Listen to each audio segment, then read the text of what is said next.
وضو کے اندر کچھ چیزیں فرض ہیں، کچھ چیزیں مستحب ہیں۔ اگر فرض چیزوں میں سے کوئی ایک چیز رہ جائے تو وضو نہیں ہوتا، وضو نہ ہو تو نماز نہیں ہوتی۔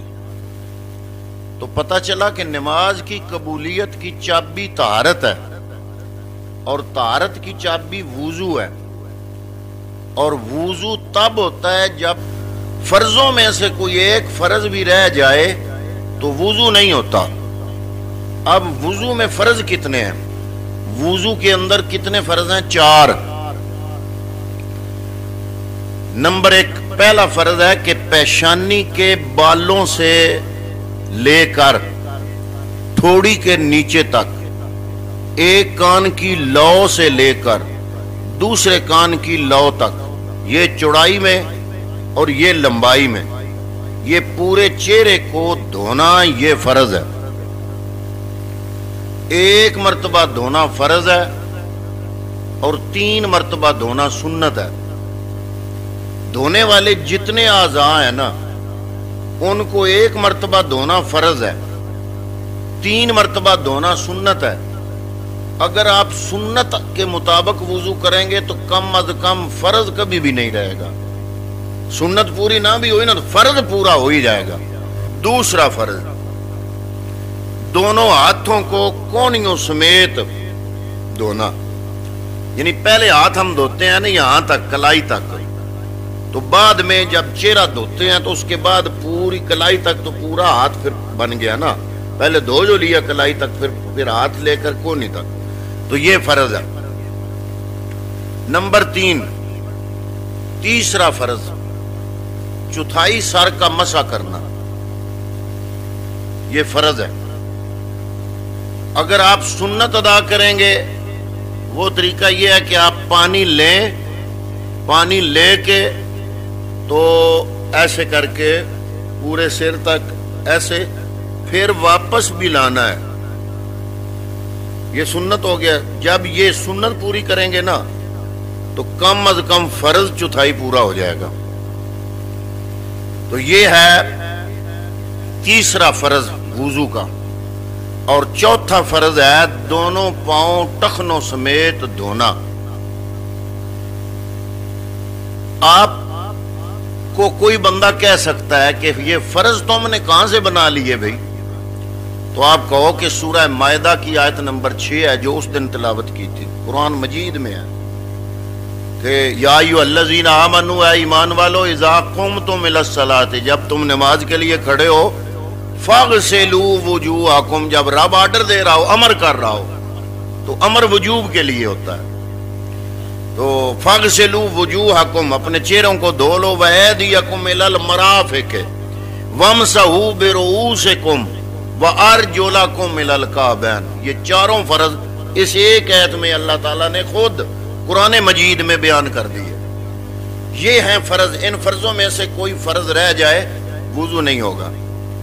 وضو کے ان فرضوں کے علاوہ سنتیں بھی ہیں۔ چاہیے تو یہ کہ بندہ مومن جب وضو کرے تو سنتیں پوری کی پوری ادا کرے۔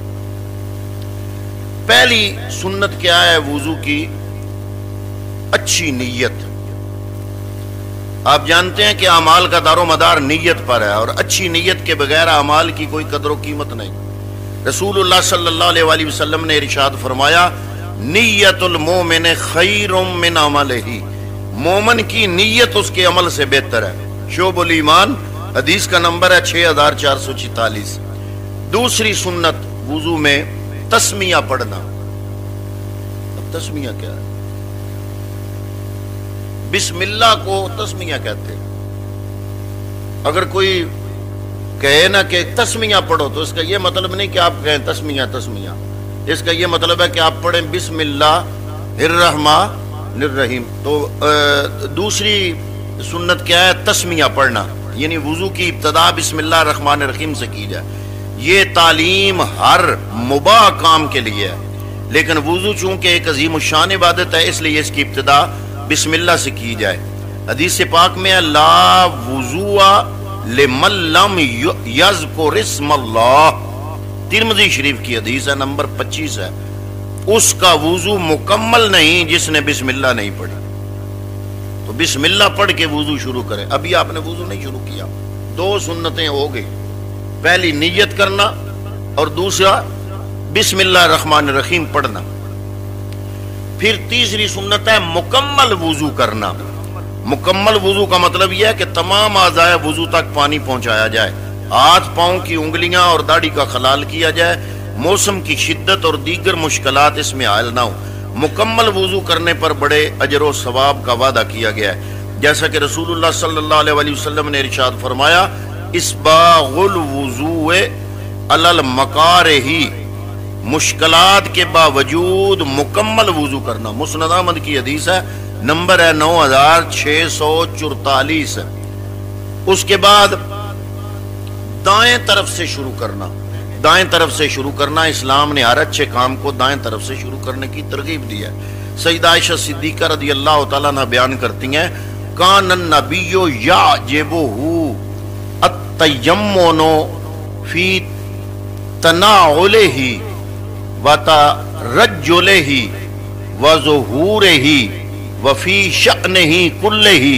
رسول اللہ صلی اللہ علیہ وسلم جوتا پہننے, کنگھی کرنے, وضو کرنے اور ہر کام کی دائیں طرف سے ابتدا کرنے کو پسند فرمایا کرتے تھے.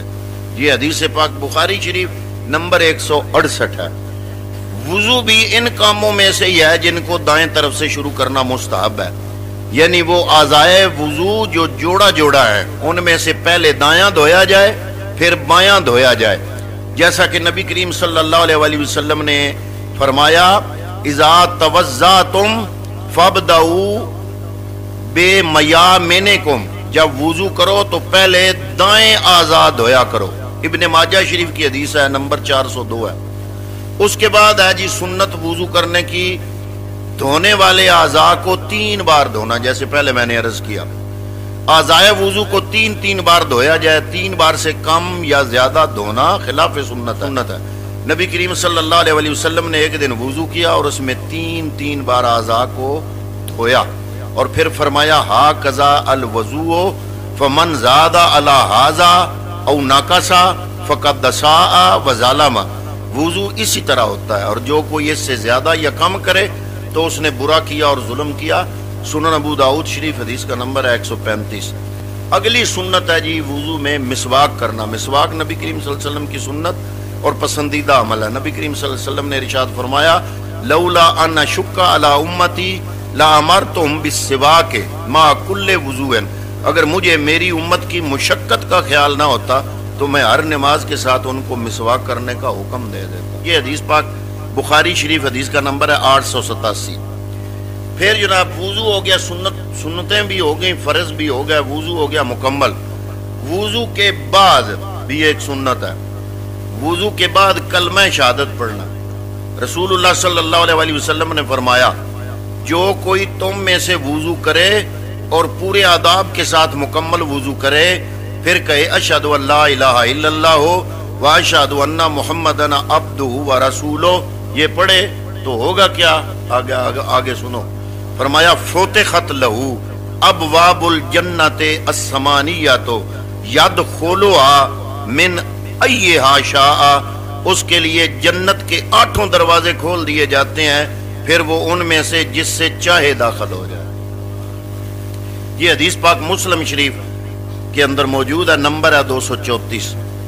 تو وضو کے بعد 2 رکعت نماز نفل تحیت الوضو پڑھے, ان کی بڑی فضیلت ہے. حدیث پاک میں نبی کریم صلی اللہ علیہ وسلم نے حضرت بلال سے فرمایا کہ معراج کی رات میں نے جنت میں تیرے قدموں کی آہٹ سنی, کون سا عمل کرتے ہو؟ تو بلال نے عرض کی, میں نے مسلمان ہونے کے بعد کوئی ایسا عمل نہیں کیا جس کی منفعت کی مجھے زیادہ امید ہو, سوائے اس کے کہ رات یا دن کو جب بھی میں مکمل وضو کرتا ہوں تو اس وضو کے ساتھ اتنی رکعت نفل نماز پڑھ لیتا ہوں جتنی اللہ نے میری قسمت میں لکھی ہے.